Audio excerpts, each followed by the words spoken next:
무릎이 힘들어도 앉고 일어서는 행함이 있어야 건강해지는 것이지 듣기만 하고 운동을 하지 않는다면 아무 효과가 없어서 마치 죽은 지식이 되는 것처럼 말씀을 듣고도 행함이 없는 믿음은 바로 죽은 것입니다.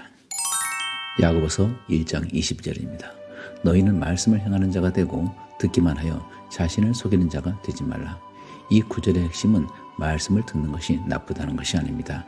듣는 것은 좋지만은 듣고도 행하지 않고도 말씀을 들었으니 나는 이제 하나님 말씀 잘 들었으니까 믿음도 있고 제대로 신앙생활하고 있는 것이다 라고 생각하는 것이 자기 스스로를 속이는 것입니다. 속이는 이 뜻은 논리적으로 잘못 계산하다, 스스로를 착각하게 만들다 라는 뜻으로 이것은 고의적으로 기만하는 것이 아니고 스스로 잘못 판단해서 허위 확인에 빠지는 것을 뜻합니다.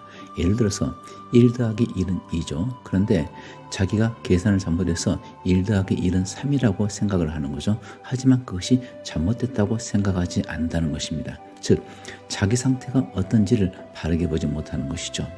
한국교회에서 예배 시간에 예배를 드린 후에 설교하신 목사님과 악수하면서 가장 많이 하는 대답이 이렇습니다. 목사님, 오늘 설교 말씀을 통해서 은혜 많이 받았습니다.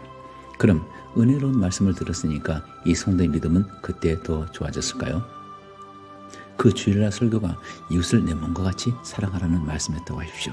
그 말씀을 듣고 은혜를 받았겠죠. 그리고 이런 다짐도 했을 것입니다. 그래, 이제부터는 내 이웃을 사랑해야지. 하지만 일주일을 지내보니 이웃을 사랑한 기억은 없고 오히려 이웃과 다투고 남을 미워하고 살았다면 이 성도는 하나님 말씀대로 산 것인가요? 아닙니다. 이것은 말씀 따로 삶 따로 살아간 전형적인 성경 지식만 알고 있는 성도이고 믿음이 없는 성도이죠. 요즘 건강, 특히 운동에 관한 여러 가지 정보들이 많은데 제가 무릎 근력을 키우기 위한 스쿼트 영상을 보아두십시오. 스쿼트 운동을 지속적으로 하게 되면 무릎 관절도 좋아지고 당뇨병 예방에도 탁월하다는 영상을 보고 이렇게 생각합니다. 그래, 스쿼트 영상을 보니까 정말 열심히 해야 되겠네. 하지만 막상 하려 보니까 너무 힘듭니다. 몇 번 앉았다 일어서니까 무릎이 뻐근거리고 숨이 차죠. 그래서 몇 번 하다가 포기하죠. 자, 그럼 결론적으로 제 무릎 건강은 좋아졌을까요? 전혀 좋아지지 않았습니다. 스쿼트가 무릎 건강에 좋다는 것을 눈으로 보았고 귀로 들었으니까 지식으로는 알았지만 문제는 어디에 있었나요? 행함이 없는 것이죠. 듣기만 하고 행함이 없으면서도 내 무릎은 점점 좋아지고 있어. 나는 스쿼트에 대한 정보를 들었으니까 당뇨병에 걸리지 않고 건강하게 살 수 있을 거야 라고 생각한다면 이런 저는 건강하지 않은 자기 자신이 마치 건강해지고 있는 것처럼 스스로를 속이는 것입니다. 제가 이 비유를 들었으니까 이제 이 말씀에서 속이는 자가 된다는 것이 무슨 뜻인지 이해가 될 것입니다. 이 말씀은 말씀을 들었다는 이유만으로 듣고 은혜를 받았다는 것으로 영적으로 괜찮다고 생각하면서 듣는 것에서 끝나고 말씀대로 행하지 않는 사람에 대한 경고입니다. 야고보는 말씀을 듣는 것만으로 영적 성장이 이루어졌다라고 착각하는 위험을 지적하고 있습니다. 그리고 스스로 착각하는 이 자기 확신은 은혜의 말씀을 들으면 그것으로 믿음이 자랄 것이라고 생각하게 해서 성경에 대한 지식만 더 쌓을 뿐 행함이 없기 때문에 교만에 빠지게 하는 것입니다. 스쿼트에 대한 지식을 들었으면 무릎이 힘들어도 앉고 일어서는 행함이 있어야 건강해지는 것이지 듣기만 하고 운동을 하지 않으면 아무런 효과가 없어서 마치 죽은 지식이 되는 것처럼 말씀을 듣고도 행함이 없는 믿음은 바로 죽은 것입니다. 따라서 야고보는 이렇게 경고하는 것입니다. 말씀을 아는 것이 믿음의 완성이 아니다. 지식이 아니라 몸으로 살아내는 삶이 바뀌어야 된다.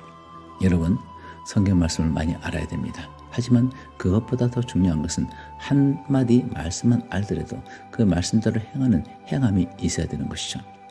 말씀대로 행하기 위해서는 결단이 필요합니다. 그런데 그 결단은 희한하게도 실천하기가 쉽지가 않습니다. 편안히 소파에 앉아서 TV를 보는 것이 우리 육체에 편한데 그것을 이기고 이빨에 힘을 줘가면서 힘들게 스쿼트를 하는 것은 적지 않은 결단이 필요하죠. 그동안 익숙했던 몸의 습관을 바꾸는 것은 정말 쉽지 않습니다. 하지만 해야죠. 결단을 하고 실행에 옮겨야 몸이 변해서 건강해지는 것이지 결단을 하지 않고 실행에 옮기지 않으면 100번, 1000번 스쿼트에 대한 정보를 듣고 머리를 끄덕이고 아멘, 아멘 한다고 해도 주여 믿습니다라고 크게 외쳐도 몸은 전혀 단 1%도 더 좋아질 수가 없는 것입니다. 이와 같이 죄악을 버리고 더러운 것을 떠나고 탐욕을 버리고 어둠의 세계를 떠나고 그 대신에 빛의 나라로 돌아오고 하나님을 사랑하며 이웃을 사랑하는 것도 결단을 하고 몸으로 실제 행함이 있어야만이 그런 사람이 비로소 믿음의 사람으로 인정받는 것입니다. 어떤 철학자가 인생에 대해서 이렇게 표현했습니다. 혹은 실존주의 철학자인 사르트르가 이 말을 했다고도 하는데 출처는 정확하지 않습니다.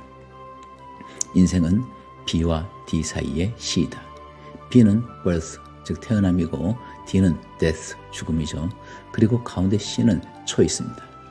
태어남은 우리의 선택이 아니기 때문에 언제 어느 나라에 어느 부모에게서 태어날지 스스로 정할 수가 없고 이것은 하나님의 영역입니다.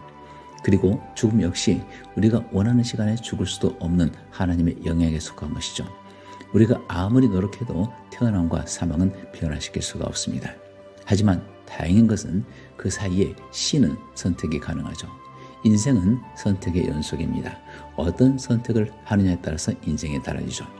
오늘의 작은 선택 하나로 지속적으로 스쿼트를 할 때 무릎이 건강해지는 것처럼 말씀을 읽고 기도에 힘쓰고 말씀대로 행하는 행함의 선택과 실천을 할 때 우리의 믿음이 더욱 건강해지는 것이죠.